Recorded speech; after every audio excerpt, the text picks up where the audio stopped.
Magandang umaga mga kabaklang pusa.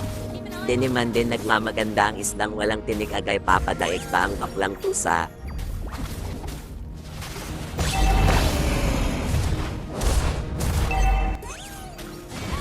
KP Kokak.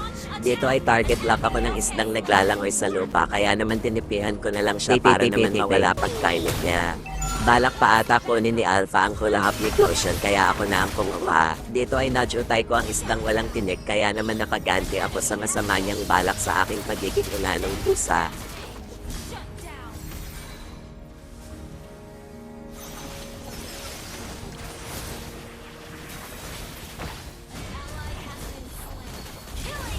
Sa mga oras na aray inaabangan na pala ako ni Layla de Lima at ni Boy Sungkit kaya naman naging pusikat doon na ako.